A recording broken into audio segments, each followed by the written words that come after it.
உங்களுக்கு தமிழ் தெரியுமோ தெரியாதோ, ஆங்கில வழியில படிச்சு வந்திருப்பீங்களோன்னு தான் தமிழ் படிப்பீங்களான்னு கேட்டேன். ஒரு விதத்துல சின்னதா ஒரு கோபம் வந்தது.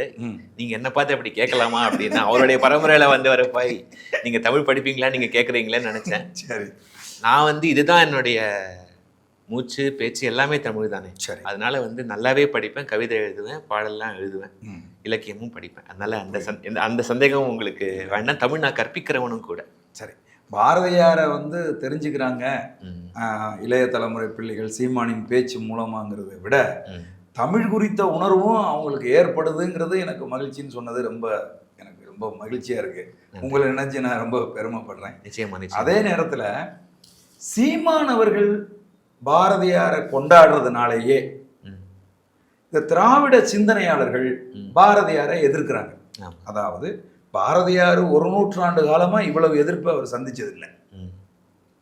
ஒரு நூற்றாண்டு காலமா பெரிய அளவில் இந்த அளவுக்கு யாரும் கொண்டாடவும் இல்லை. ஆனால் இப்ப பாரதியார் எந்த அளவுக்கு கொண்டாடப்படுகிறாரோ அதே அளவுக்கு சீமான் கொண்டாடுறதுனால எதிர்க்கப்படுறார். இதை எப்படி பார்க்குறீங்க? அதாவது ஏன் அதுன்னா, சீமான் அவர்கள் வந்து சமீப காலமாக நான் அதை பார்க்குறேன். அவர் வந்து பாரதியாரையும் பெரியாரையும் ஒப்பிட்டு பேசுகிறார். குறிப்பாக நிறைய விஷயங்களில் பேசியிருக்காரு. குறிப்பாக வந்து தமிழ் மொழி சார்ந்து அவர் வந்து அன்றைக்கே அந்த விழா மேடையில் அதை மேற்கோள் காட்டினார். ஒருத்தர் வந்து தமிழ் வந்து ஒரு காட்டி முராண்டி மொழின்னு சொன்னார் திரு பெரியார். பாரதியார் வந்து யாமறிந்த மொழிகளிலே தமிழ் மொழி போல் இனிதாவது எங்கும் காணோம்னு சொன்னார். யாரை தேர்ந்தெடுக்கணும்னு உங்ககிட்டே விட்டுறேன் அப்படிங்கிற மாதிரி சீமான் சொன்னார் இல்லையா. ஒருத்தர் இப்படி சொல்கிறாரு, ஒருத்தர் அப்படி சொல்கிறாருன்னு தொடர்ந்து ரெண்டு பேரையும் ஒப்பிட்டு அவர் பேசும்போது பெரியாரியவாதிகள், இந்த தீக்காவினர் அவங்களுக்கு கோபம் வந்துருச்சு. என்ன அப்படின்னா, காலங்காலமாக வந்து அவங்க பாரதியார் மீது விமர்சனம் வச்சுக்கிட்டு தான் இருக்காங்க. அது ஒன்றும் அவருக்கு வந்து புதிதல்ல. அவங்க வந்து நிறைய விமர்சனங்கள்லாம் வச்சுருக்காங்க. மகா காவி பாரதி அவர் எங்கெல்லாம் விமர்சனம் பண்ணியிருக்காங்க. அவருடைய நிறைய கருத்துக்களில் முரண்படுறோம். பெரியாரே வந்து விமர்சித்து பேசியிருக்கார். ஒரு பக்கம் ஒரு சில பாடல்கள் அவர் மேற்கோளாக பயன்படுத்தியிருக்காருன்னு சொல்கிறாங்க அவருடைய பத்திரிகையில். ஒரு கட்டத்தில் அதுவும் நின்று போனதாக சொல்கிறாங்க.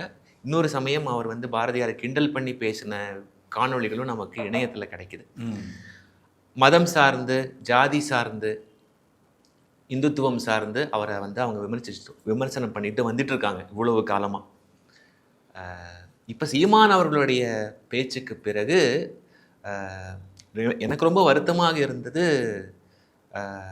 சீமானை தாக்க வேண்டும் அப்படிங்கிற நோக்கத்தில், இது என்னுடைய பார்வை, சீமான் அவர்களை தாக்க வேண்டும் அப்படிங்கிற நோக்கத்தில் பாரதியாரை வந்து கிழித்து தொங்கவிட்டு ரொம்ப கொச்சையாக, ரொம்ப இழிவாக, தரம் தாழ்ந்து விமர்சனம் பண்ணியிருக்காங்க.